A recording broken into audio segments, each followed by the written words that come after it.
Now, Sharron Davies, a former Olympic swimmer, and she's really come to the fore in a different guise over the course of the last couple of years. And, you know, she's been campaigning for the rights of women athletes, and generally, Sharron, you know, you have stood up and you have come into the firing line, haven't you? You know, you and all these other awful people who say, well, women are women and men are men. But it would appear that public opinion is beginning to move in your direction. Yes, absolutely. I think what's been hard is and it's been such an interesting night on GB News, you know, it's all about truth, isn't it? It's all about trying to get information and facts out there. There was a time when we turned the television on and watched the news and we believed the news. And I think the sad truth is now, I'm not sure we do. And so through stealth, I think over quite a few years, gender has replaced sex. And now that we're being able to see the likes of someone like Isla Bryson, you know, put on a pair of pink leggings and decide that they're now a woman and they want to go into a woman's prison. Or we see Leah Thomas, a 6'4", very average male swimmer, you know, spend 1 year wearing a women's swimsuit and then go in and beat all the best American female athletes that won Olympic silver medals. It's in front of people's faces and they're actually seeing what that really means. And it happened by stealth without people actually realizing. I think as Great Britain, we're an incredibly tolerant country. I mean, the actual,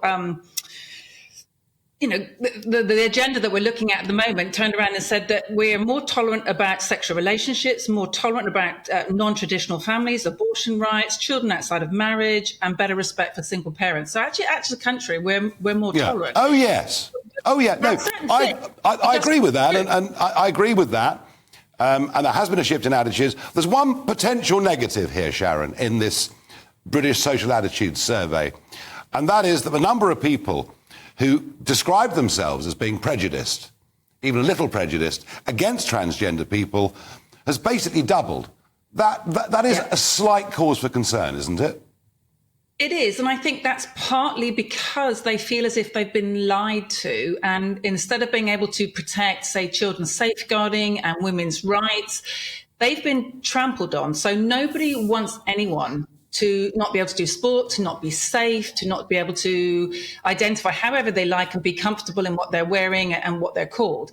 But I think that there was a collision of rights. And I think that the British public felt that for quite a long time, the rights of women and the rights of children were put second.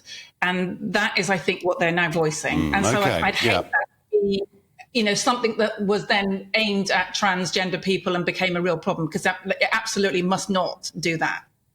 Final thought, Sharron. Should somebody who's born a man later on be able to change their birth certificate to say they were born a woman? Yeah, difficult one, isn't it? So I believe that sex, the actual biological sex that you are, should remain on your birth certificate. So for things like medicine, it's really important. For sport, for statistics and for safeguarding. And I just think that, you know, I mean, medicine, it's ridiculous, isn't it? That you can go into hospital or that you need to have cancer screening, for example. And if you're actually biologically male, you need cancer screening for prostate. You do not need cancer screening for cervical cancer. So I think it's really important that we understand in certain realms, the actual biological sex we are really matters. And maybe that needs to say truthful on a birth certificate. Well, Sharron Davies, right or wrong, you've been a very brave campaigner. You've taken an awful lot of stick, and thank you for coming on. Because you're winning. You're winning. Attitudes are changing. We just want fair sport. That's all. It's really simple. You know, we want everyone to do sport, but we want it to be fair. Absolutely. Thank you, Sharron.